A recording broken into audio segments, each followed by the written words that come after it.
Ел мен жер бізге аманат, Аллаштың баласы. Ел мен жер бізге аманат, Аллаштың баласы.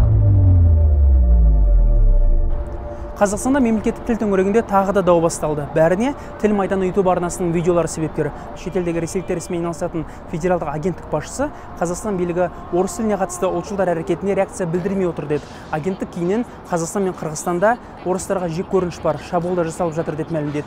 Нұрсұлтанның Мәскеу мәлімдемелеріне жауабы көп күттірмеді. Қазақстан президент әкімшілігі жетекшісінің бірінші орынбасары Дәурен Абаев мемлекеттік мекемелер мен дүкендерде қазақша қызмет көрсетуді сұрап жүргендер ісін үңгірдегі ұлтшылдық деп атады. Вне всяких сомнений, такие прецеденты недопустимы и возмутительны. Подавляющее большинство наших граждан осуждает такие проявления пещерного национализма.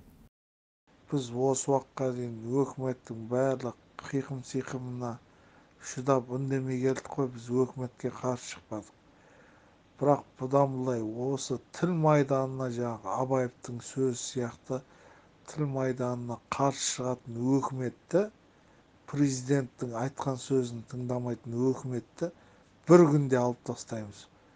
Қазақ тілі ол біздің ата-бабамыздан қалған тіл. Тіл бар жерде жер бар, жер бар жерде ұлт бар. Тілімізден айырылсақ, ары қарай барлығынан айырыламыз. Сол үшін дайын болыңдар ағайындар. Абаев, Пабаев деген ана майда-шүйда қиқым-шиқым тыңдамаймыз. Тек бізде Қазақстан Республикасының конституциясы бар, одан кейін президенттің сөзі бар. Соны тыңдап, соны қолдап, соны көтерейік.